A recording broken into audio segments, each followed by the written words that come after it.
ADHD, or attention deficit hyperactivity disorder, is a neurodevelopmental condition characterized by patterns of inattention and/or hyperactivity impulsivity that interfere with daily functioning or development. Everyone gets distracted, but ADHD involves persistent patterns that interfere with daily functioning at school, work, or in relationships. Clinically, ADHD is described as 3 different presentations: predominantly inattentive, predominantly hyperactive impulsive, and combined presentation.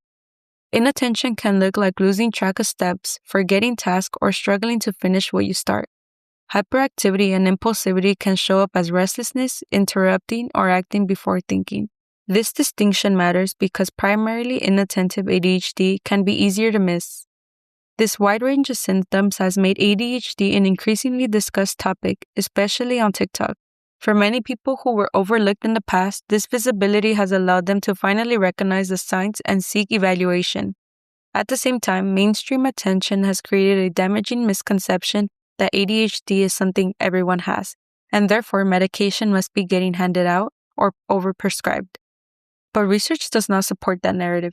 CDC statistics, in fact, show a decrease in prescriptions, with 53.6% of U.S. kids and teens with ADHD taking medication in 2022, compared to 62% in 2016.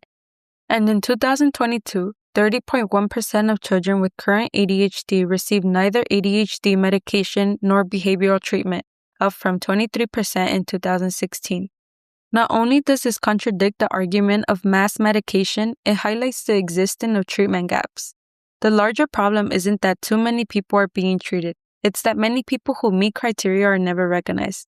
A U.S. cohort study found clear racial and ethnic disparities in diagnoses, even after accounting for factors like income and region.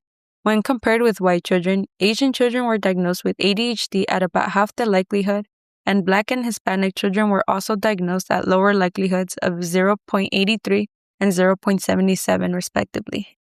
But disparities in ADHD care are not isolated to race. ADHD is often detected fastest when symptoms are external and disruptive, behaviors that draw attention in classrooms and at home.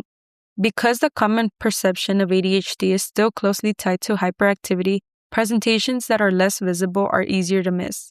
For example, many girls are more likely to present with primarily inattentive or more internalized impairment, including difficulty sustaining attention, chronic disorganization, or anxiety-like distress. Despite data showing an increase in overall diagnoses, women still make up only half of that of men.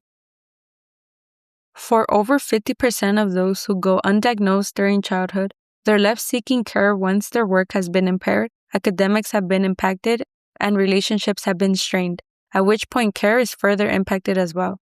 In a survey of physicians, only 28% of psychiatrists reported feeling extremely confident in diagnosing adults with ADHD, and for those who can get diagnosed, the medication rate is still quite similar to that of children, at 64.8%. Issues with getting care for ADHD are profound and extensive. However, none of those issues are overprescription. Much of this narrative ties back to societal and cultural views, especially regarding stimulants, which are not only misconstrued but dangerous. Though data indicates an increase in prescriptions, it is directly correlated to an increase in diagnosis.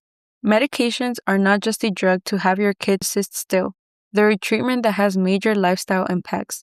A recent BMJ paper reported how ADHD drug treatment led to reduced risk of outcomes like suicidal behavior, substance misuse, transport accidents, and criminal behavior. In a Swedish study, medication treatment led to an average GPA increase of 5.63% after 3 months and a 27.36% increase after 3 years.